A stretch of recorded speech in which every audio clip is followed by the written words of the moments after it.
Alright, so here's my quick review of the Garmin Echomap 50s. Just got it a couple weeks ago. So far it's proved to be a fantastic little unit. Been a big fan of Garmin in the past, mainly for their GPS. But their fish finders seem to have come quite a long way these days. Let's run through some of the features. We'll take a look at the charts to start with.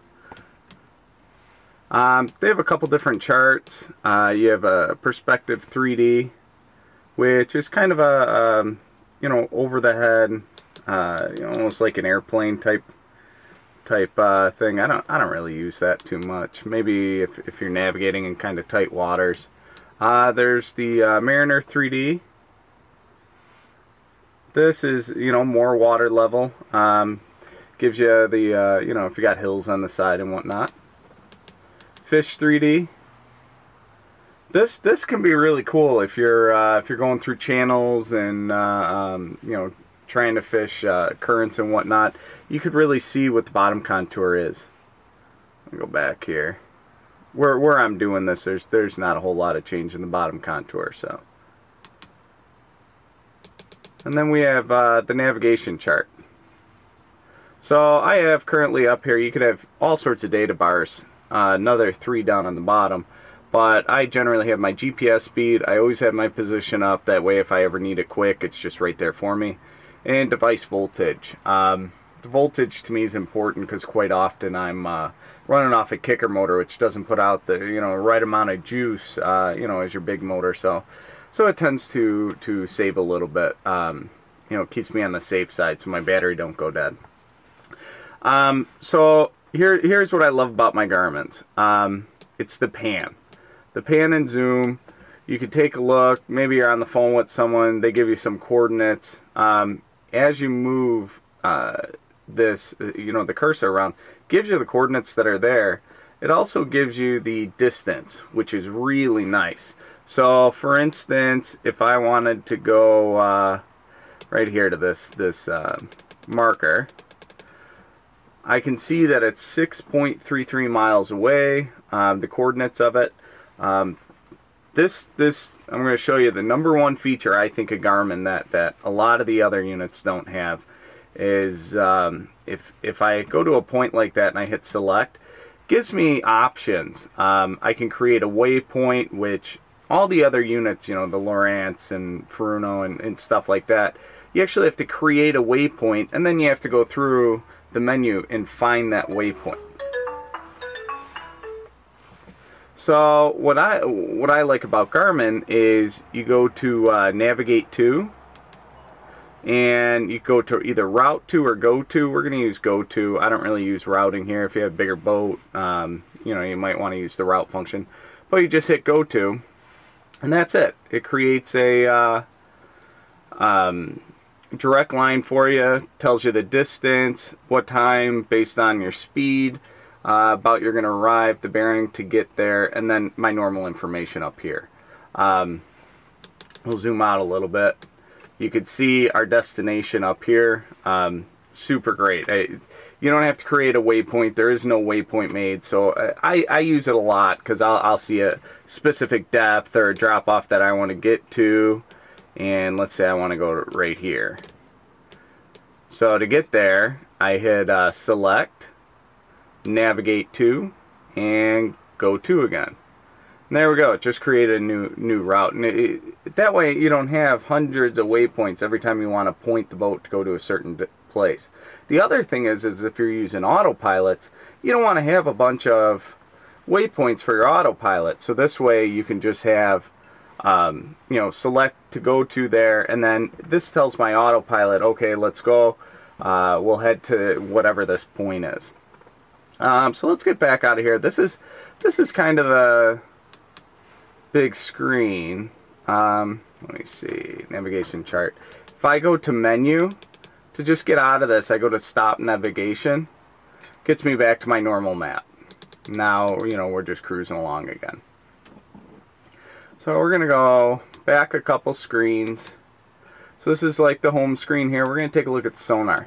The sonar I'm really impressed with. It seems to have come a very long way since the older units. Other than the black boxes. The black boxes all work pretty decent.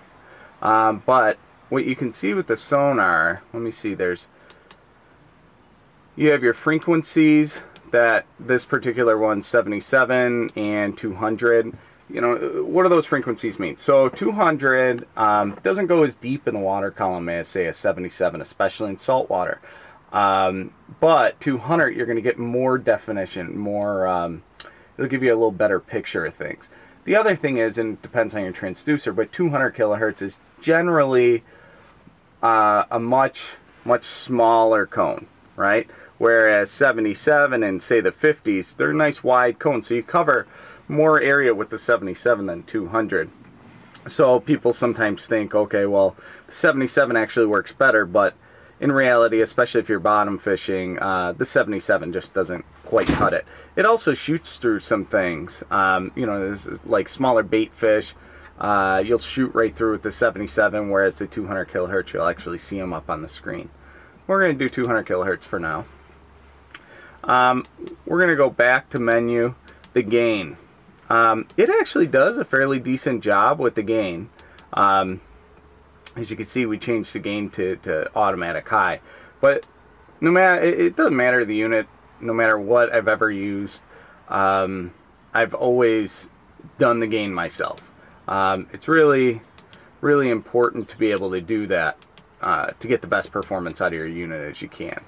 If you look, as I adjust the gain, if I go down a little ways, you could see, you know, we don't get the same targets as we were originally getting. And if I turn it, let's say, all the way up, my screen just fills up. And a lot of this could just be clutter in the water. So what you want to do is you want to back off that a little bit.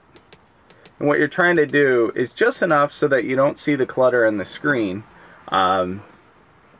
which works out pretty well. One thing that, let's see. One thing that Garmin has, they call it post-processing. So in a lot of other units, when I adjust that gain, it's only going to adjust all the new window that's coming across. Whereas with these newer units, it stores it so that you can see all the way over here. You see, you can where you were to be able to see what you were marking back when, not just what's upcoming. Let's see. We're gonna switch back to auto gain here. We're gonna go to medium. We're gonna go back to menu. See range. Range could be huge. So when you set your gain, you're setting it for a specific range. When you go into a different range, you have to readjust your gain. Just kind of nature of the beast. So I like to use manual range. That way my gain's exactly where I wanted it. Because if you look, the range keeps changing on this. I have it in auto range. And I'd much rather it to where my gain's always perfectly set for it. And if I go into a different depth, then I just have to adjust it. A little more work, but you know, if you want to get everything out of your unit, that's kind of what you got to do. Here's your zooms. You can do a bottom lock. Let's see. We're going to kind of go back here. You can see, you know, if you're, say, in 43 foot of water, and you really only care what's sitting on the bottom, you can zoom way out and only see what's on the bottom 15 of the water column there. So let's go back. Go no zoom here. We're going to go back a window. We're going to go to split zoom. What this is showing us here is the total depth here. And then let's say you're in, say, 100 foot of water and you want to be able to see both the top and the you know, the bottom, say, 20 feet or so.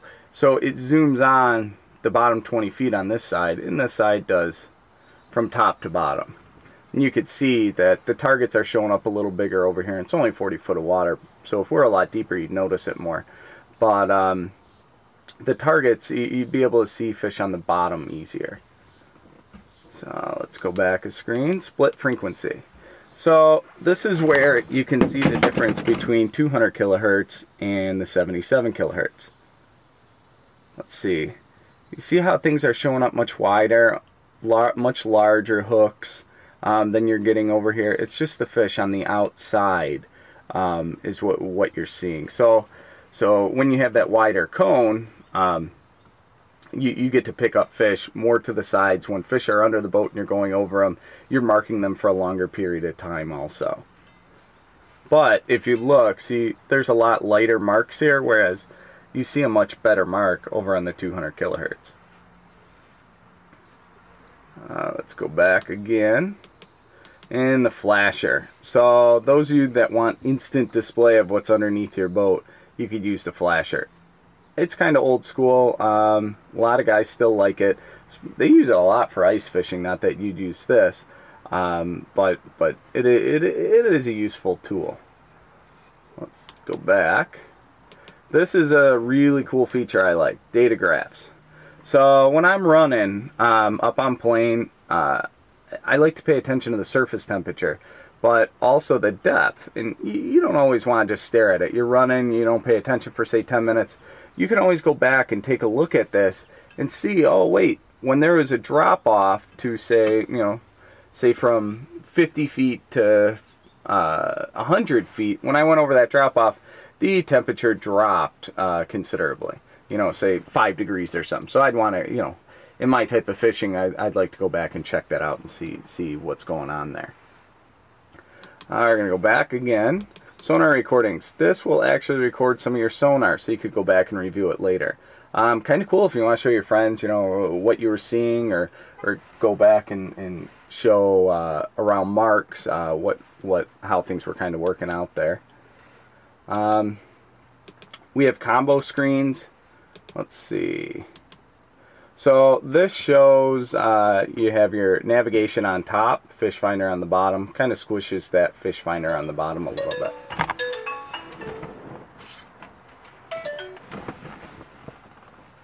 Let's see, we'll go back. This screen, you could do both the log and the fish finder. Kind of useful, especially when you're, if you're running out and you want to be able to see if you're running over bait. Let's say you have a through hull transducer, you mark great at 20-30 miles an hour where you can actually mark bait.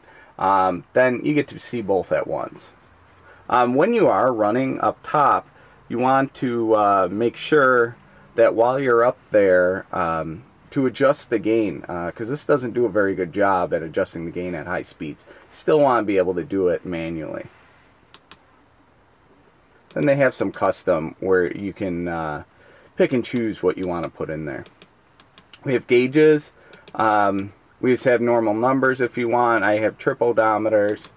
The compass, I've used this in the past. I'm a north up kind of guy, so I read maps pretty well. But some of you might like the compass, especially if you need to go, say, on a 60-degree heading and make sure that you work that way. For some of you sailboat guys and whatnot, there's all sorts of other data that you can pull out of it. The wind, a couple of those screens, and environment. I don't use any of this. I don't have the equipment for it, but some of you may. That's kind of the gist of this. So let me go back to charts. One other thing is if we want to make a waypoint, either can browse to something, hit select, create waypoint, or if you just hit mark, automatically creates a waypoint for you. And if you want to change some things about that waypoint, you can. So you go to edit waypoint, you change the name, symbol, depth. One thing this has too is Wi-Fi. I have it hooked up to my iPad, and what that does is I can transfer the waypoints and the tracks directly in between my Garmin. It's called Blue Chart. For the iPad, it's the program Garmin Blue Chart.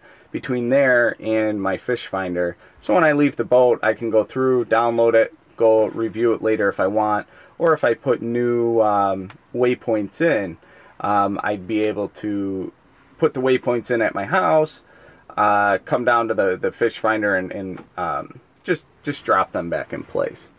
So that's it. Echomap 50s. Hope this helps you. I'm real happy with the unit.